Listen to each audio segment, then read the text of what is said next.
Alright, Barakatah Yahweh, Barakatah Yahweh Shai. Double honors to the apostles of Great Millstone that rule well. Salutations and blessings to the elect. Alright, pushing the truth of Yahweh Bashem Yahweh Shai.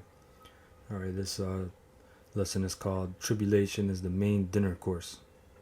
Alright, in this truth. And what I mean by that is, as brothers should know, we're the ones that are called. We are supping at Yahweh by Yahweh Shai's table. Really, it's Yahweh Shai's. The Most High gave the authority to Yahweh Shai when he conquered death and he sat at the right hand of Yahweh. So he has authority. So we are supping with Yahweh Shai right now.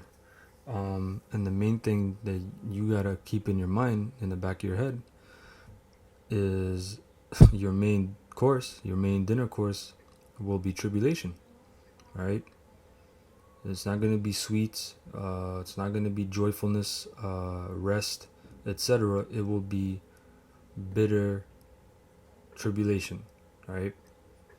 So I'm going to start off with Acts 14 verse 22. It says, confirming the souls of the disciples and exhorting them to continue in the faith, and that we must through much tribulation enter into the kingdom of the Most High. So, see, to get into the kingdom, meaning being delivered in the chariots, you gotta go through much tribulation. Same thing that the apostles on down, they push. You're gonna catch hell, and this is not a well-favored topic. Never mind the Christians, the Christian church, they're totally bugged out. But even among Israelites, alright, you always hear different camps. Yeah, you're an Israelite. Yes, you're this. You're the greatest people, but you never hear the bitter part, which is the majority of what you will experience in this truth. The tribulation, which is really getting you prepped for what's the hell. This isn't even hell we're catching. You're gonna experience real hell, hell on earth, man. What's coming to this place. It's gonna be a frightening time, man. It's gonna be a terrifying time. Before I wanted to get that scripture though, but that's a spirit anyway. I want to go to the word tribulation, the etymology. I'm just gonna go straight to the point. Latin tribulationem, which basically means distress, trouble, affliction. Okay. Past participle of tribulare, to oppress, to afflict. Figurative use by Christian writers of Latin tribulare, to press, which that's what it really means. Even if you look it up in the New Testament Greek, in the lexicon or concordance, it means to press. So when you think of press, like when you do a push-up, you're pressing, you're pushing, that's pressure. So where you get the word pressure from. Is it a comfortable feeling? No. Especially if you hold that push-up, if you're doing calisthenics, that's not a comfortable feeling. Alright. Also possibly to thresh out grain. Alright, and what that really means is the Most High's purging your soul. He's purging you from all the filthiness of this world that this world contains. And that was the point on the word. That's a good word to get into. As the apostles of GMS teach us, you gotta be, our craft isn't just going out on the highways and byways and cursing out this devil, the white man. Part of our craft, a large part of it is dealing with these words, man. And once you get a good understanding of these words, you'll feel more comfortable in explaining them and more so understanding the word of Yahweh, the words of Yahweh Bashem Yahweh Shai. Sorry, not first, 2 Thessalonians. 2 Thessalonians 3, I'm going to start at verse 1. It says, wherefore when we could no longer forbear, we thought it good to be left at Athens alone, and sent Timotheus, our brother and minister of the Most High, and our fellow laborer in the gospel of Mashiach, the Anointed, to establish you and to comfort you concerning your faith. Alright, to establish you and to comfort you. So why would you need to be comforted if you find out you're an Israelite, you're God's chosen people, you're the greatest people, you know the destiny of this whole world, you know where the white man's gonna be, where all these heathens are gonna be. Why would you need to be comforted? Because there's a great bitter part of this truth. You will experience it when you come in the truth. Maybe not the first couple months, because it's a sweet part, it's the honey part, but then it turns bitter. All right, like it says in Revelations. Yeah, you then when you start experiencing it, there's no reason for you to say, brother, you didn't warn me of that. You know, which all the camps you watch, Zabak or AOC, whatever the fuck they're called, IUIC, they never talk about the hell you catch in this truth, in the word. It's never mentioned, man. You know. So why would you need to be comforted? Verse 3, that no man should be moved by these afflictions. See? A lot of guys get moved. A lot of guys get offended. A lot of guys get caught off guard. Right? For yourselves know that we are pointed thereunto. We are pointed to what? Afflictions. So I actually want to check out this word move, man. Spirit's telling me look it up. The word moved is sino. In the Greek, sino. To wag the tail of dogs, metaphor, to flatter, fawn upon, to move the mind of one, the mind. Everything starts with the mind, then the body.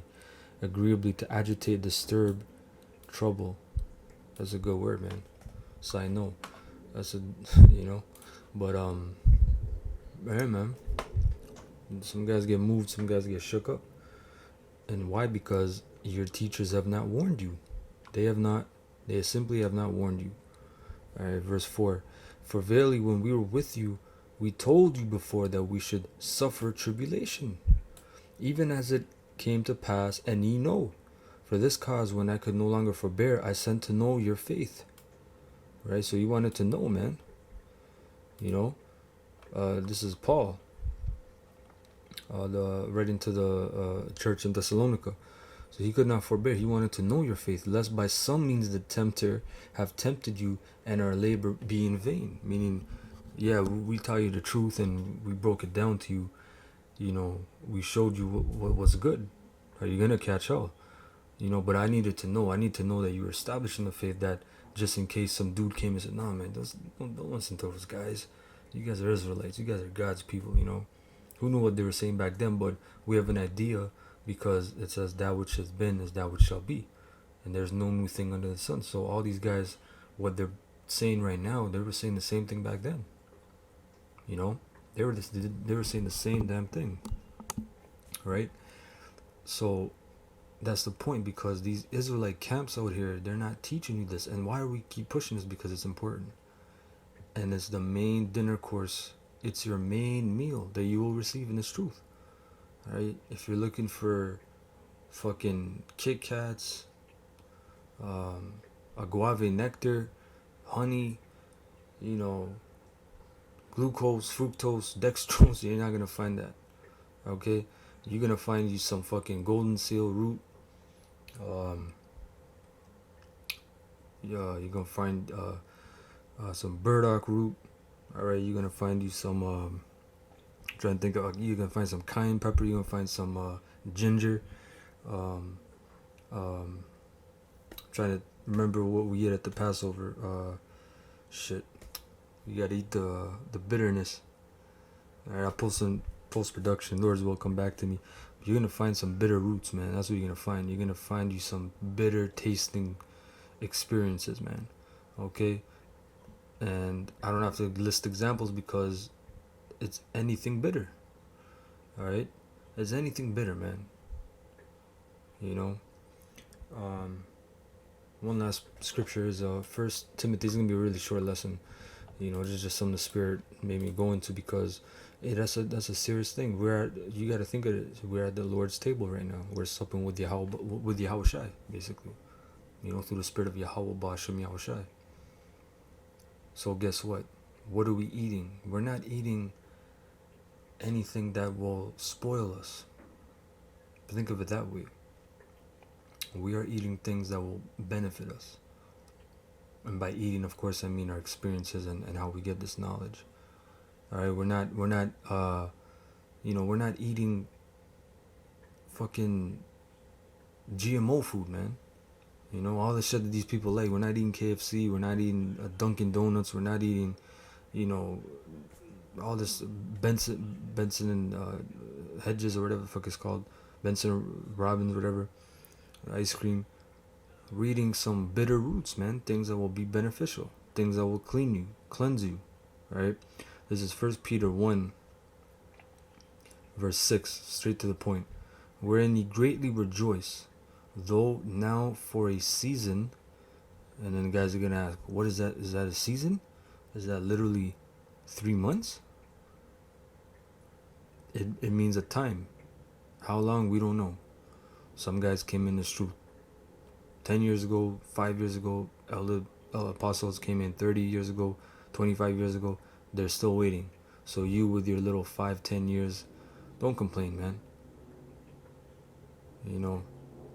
Brothers that are in this truth for 2-3 years, you got nothing to complain about. Alright? You gotta look at the men that have been doing this day in, day out, steadfast, for decades, and have not been moved. Those are the men you gotta look at and say, not like I want to be like them, but that's a good example, of what I should strive for. Alright? If need be, ye are in heaviness through manifold temptations. Manifold means plenty. Okay? Multifold. Alright?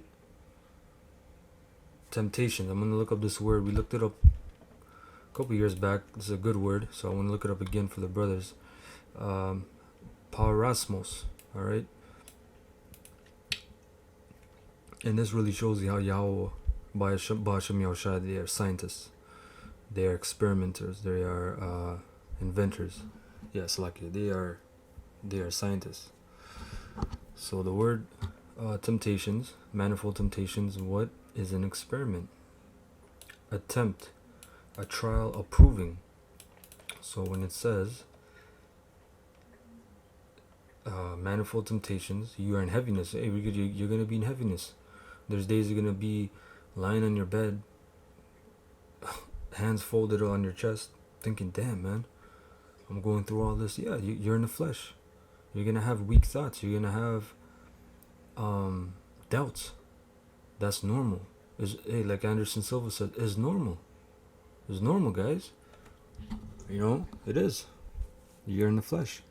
But what's the main thing? Don't be moved. Do not be moved, man. Meaning shook up. Take it and keep moving. Alright?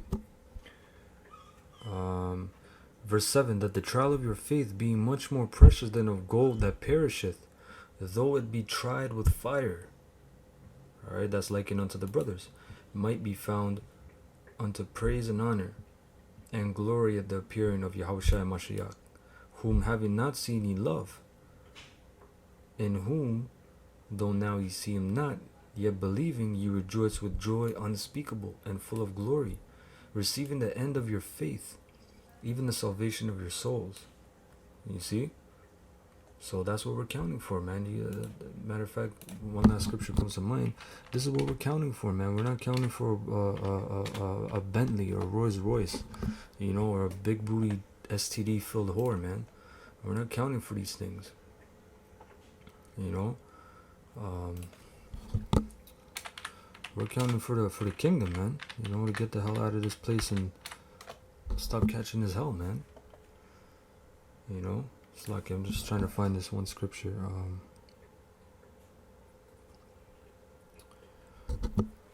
Slipped my mind, Satan. But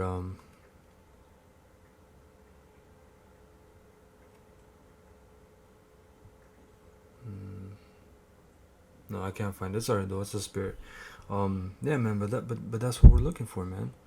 We're looking to get the hell out of this kingdom. We're not looking to establish grocery stores or supermarkets or schools or bus lines, theaters. We're not here for that, man. We're here to push a word of Yahweh B'Shem Yoshai. Stay on the mark. You gotta see the mark, man. The target. That's in the scriptures. I'm gonna look that one up. All right, you gotta be on the mark, man. All right, this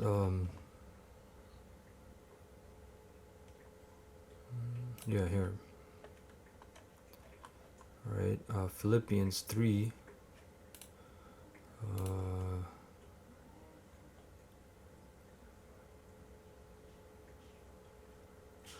Start at 13. It says, "Brethren, I count not myself to have apprehended, but this one thing I do, forgetting those things which are behind." All the shit in the world, all the things you could have been, all your talents. So you wasting your time in this truth. Yes, you might have those thoughts, but you better pray and get those thoughts out of your head. Those are spirits trying to enter back, trying to get you into the world, and reaching forth unto those things which are before, right? Meaning, not before, meaning right in front of you. I press toward the mark, for the prize of the high calling of the Most High in Mashiach Yahushua. See, so that's what Paul was. He was pressing towards, man, the mark, which is the word scopos, an observer, a watchman. All right, the distant mark looked at, the goal or end one has in view. Okay, so with that, I want to say Barakatah Yahweh, Barakatah Yahushai Tamyad. All right, double honors to the apostles of Great Millstone. Salutations to the elect of Yahweh Bashem Yahushai.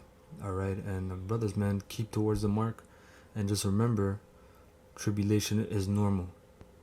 Catching hell is normal. Don't let the tempter tempt you, and if you get tempted, that means you're not of the elect, man. Simple and plain. All right, you gotta be basically almost like a madman, taking the hits and getting up. Okay, so with that, I say shalom.